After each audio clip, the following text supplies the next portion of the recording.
Aloha. Hi, everybody. It is Rasha, and this is my gastric sleeve surgery blog. It is April 30th, 2015, and I am just a few days post 2 years post surgery. So this is my 2-year surgiversary update, and just to warn you all out there, parents, I am in my bra and panty today. I really want to show you all everything, my body, and the effects of having gastric sleeve surgery, what my body looks like. And I want to tell you the top 10 things that I've learned over the past 2 years since having weight loss surgery. So I'm going to back up, show you my body, and then I'm going to cheat. I'm going to look in my book to kind of count down with you guys and tell you what my top 10 reasons or things that I've learned since having weight loss surgery. So I'm going to back up so you can see everything. And I'll back up so you can kind of see my whole body, everything, and come on up and you can see.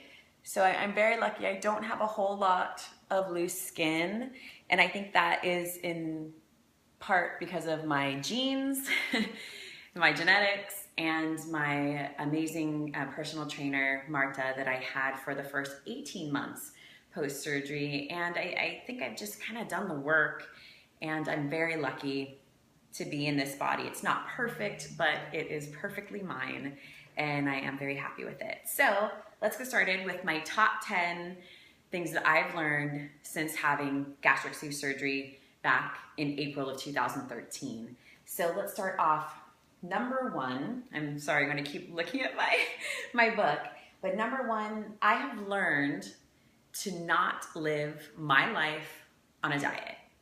So I'm sure as many of you have yo-yoed up and down with my weight my entire life. I have been a curvy, bigger girl from the time I think I was like 7. I mean, I have some pictures of myself as a kid being skinny, but like 7 years old started, and I mean, I have just I've been a big girl, and especially growing up in Hawaii, I was 10 times bigger than everybody else, not only in height, but in weight. So this time around, I mean, I've done South Beach. I was on The Biggest Loser on national television, for crying out loud. I've done the Atkins diet. I've done the Master Cleanse. I've done it all. And I pretty much did Weight Watchers because that's what Biggest Loser basically is. We counted calories and worked our butts off every day, which was insane. But this time, I'm not living my life on a diet. I don't count calories. I do pay attention to what I put in my mouth, but I just don't feel like I'm living on a diet. I just try to do my best to live a healthy lifestyle. So that is number one. Number two is I do not think that you should deprive yourself.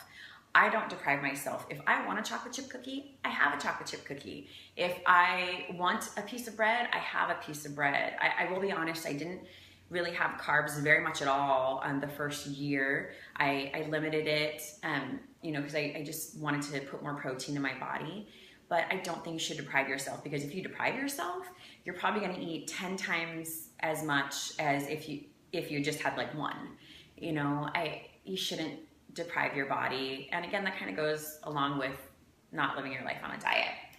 And then next, I've got, just like I said earlier, I'm more aware now of what I put in my mouth. I am more aware of what I put into my body. I have a tiny little stomach, gastric sleeve surgery. I had 80% of my stomach taken out of my body, so I do my best to fill it with good stuff.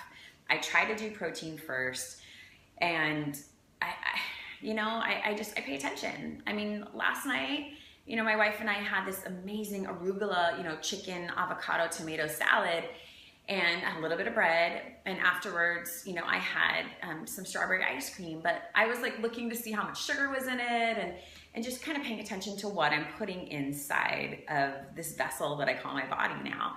And again, I didn't deprive myself, but I didn't pay for it either. And to let you guys know, I'm sorry, I didn't say the numbers, but I started at 288 pounds at my highest weight in 2013, and my lowest weight since having bariatric surgery is 153. And this week I've been fluctuating between like 156, 158, 153. I've gone kind of up and down, and I'm not really so much paying attention to the numbers because I hit my goal weight of 167 a long time ago, and I have maintained my weight, within, a few, 6 to 7 pounds for the last year or so, which I'm pretty proud of.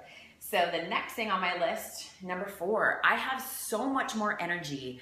And my wife told me too, I was making my list this morning and she's like, yeah, you have so much more energy to do things. I mean, prior to having surgery, I've always been an athlete. I am a highly competitive softball player.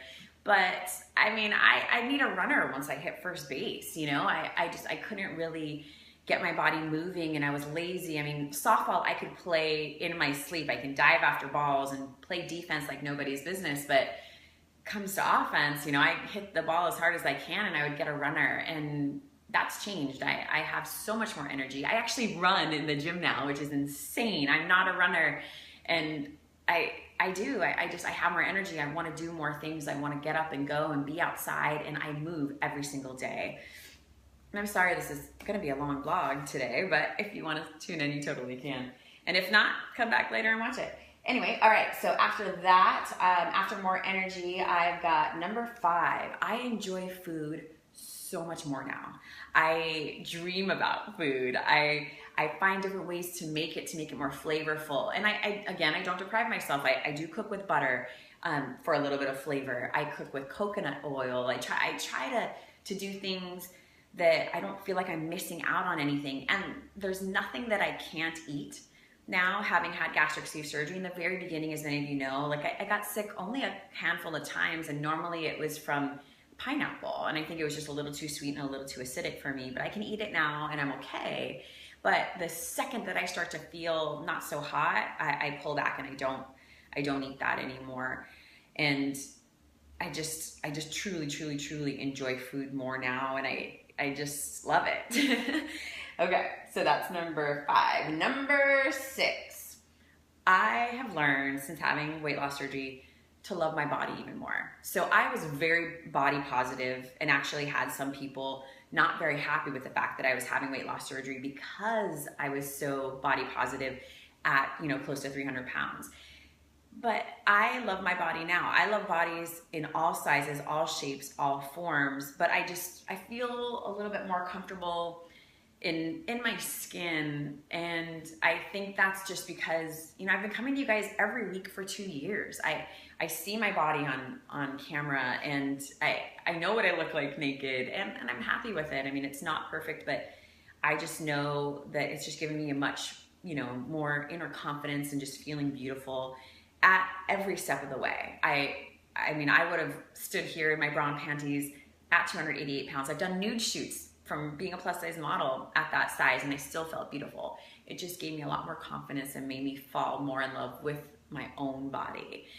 And I've learned to love myself a lot more. All right, and that's number 6. Number 7, we're almost to number 10.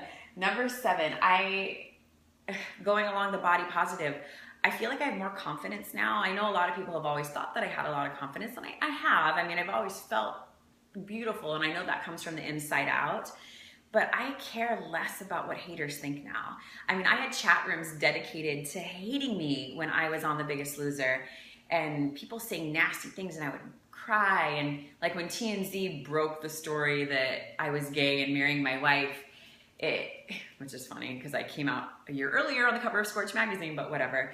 And they said really horrific things about me and my wife, and I think I can attribute that to my wife and having weight loss surgery, because it's just made me care less about what the haters think. Putting yourself out on a public platform every week, you get used to people, you know, you've got some people that put a like, some people that put don't like. I've gotten much more positive response than I have gotten negative.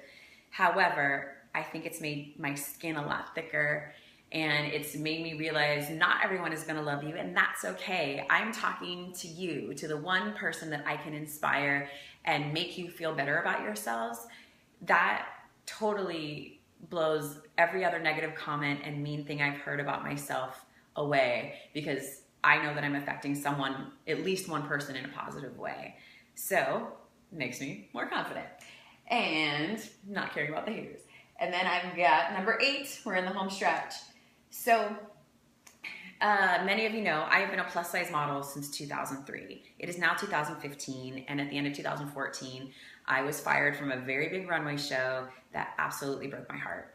And it's truly, I think, because I lost my identity. I have been a plus size model for as long as I can remember. And I had to shed the plus size. I had to drop the plus. And I am just a model. And I'm not just a model. I should take that back. I am so much more than that. But it made me so much more passionate about life, about my wife and I launching our clothing line, Dapper D, because we are not the fashion industry standard. We are not the norm, but we are still beautiful. I'm still beautiful, whether I'm a plus size model or just a beautiful person. And I am so confident and secure in the fact that I can say that I'm a former plus size model. I'm a model now and a co-founder and co-owner of an amazing clothing line that can inspire other people to be brave, be authentic, and be you. So it's okay that that plus size identity is gone, because the new identity of who I am is here. And that's truly just a beautiful person inside and out. And that's what I aspire to be. All right, we're in the home stretch. Number nine. All right. It's not about the numbers, even though I talk to you about the numbers. Again, I think a lot of people ask me too. I'm 5'8", went from 288 to 153, and I fluctuate in between in, the numbers, but it's not about the numbers. It's about how you feel. And I feel amazing. I mean, a lot of you saw me struggle. The first 3 weeks were brutal hell having the surgery, but I think that's because I had complications because I had a hernia that she had to fix. But it's worth it. Look at me, I'm on the other end of it. I'm 2 years post gastric sleeve surgery. I've had my gallbladder out. I had a hematoma removed from a softball injury last summer because my body didn't like the impact of sliding like I used to slide when I was 288 pounds, and I had to have it surgically removed.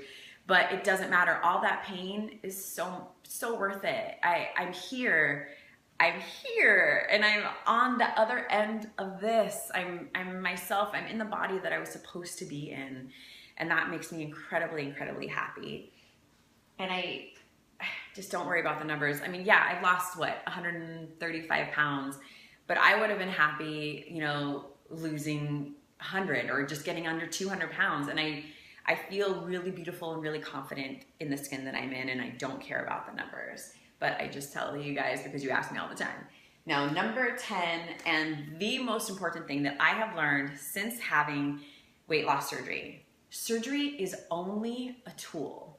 If you have surgery and you think it's gonna be the end all be all and that's all you're gonna do and you're still gonna eat like you ate before you had surgery, you are not going to succeed. You might lose weight, you might, start looking good, but it's not gonna stick. This is the longest I have kept weight off in my entire life. When I was on The Biggest Loser, I lost 70 pounds in 5 months. The second I stood, and I stepped off of that scale, I turned to Bob Harper, my amazing trainer, and I said, Bob, what am I supposed to do now? How do I maintain this? And he's like, oh, honey, just eat 1,500 calories a day and work out 45 minutes a day and you'll be golden. And in my head, I'd gone from working out 4 to 6 hours a day, eating, 800 to 1,000 calories a day. And I'm like, what? They're going to double my calorie intake? And I have to, what? My mind was boggled, and I was depressed, and I was trying to figure out if I was gay and all that fun stuff. And I started gaining weight like literally the second I got off the stage. And it progressed. And I went from 167 up to 288 over the course of the next few years. In that time, I got married. I realized I was gay, fell madly in love with my wife, and we had our daughter together, which I carried. So many amazing things happened. But this time around, I kept the weight off for me, and I did it not for a TV show. I did it for my wife and for my daughter and for our family and to be here. So what I mean by saying that surgery is only a tool, it was just a small piece of what's led me here. I work out. I don't work out crazy. The team at Oregon Weight Loss Surgery had to scale back my workouts because I was losing too fast. And now, the surgery is part of the tool that goes with exercising. And what I mean by exercising, you don't have to be an insane person like me and hire a personal trainer and work out insane amounts of times a week or do boot camps at 5:45 in the morning. You can just walk. You can just move. Whatever you can do is better than what you were doing before and sitting on the couch. Go for a walk with your daughter. Go walk to the mailbox. Take your dog out. And that's one tool. And the other tool, of course, is nutrition. I mean, I drink a little bit. I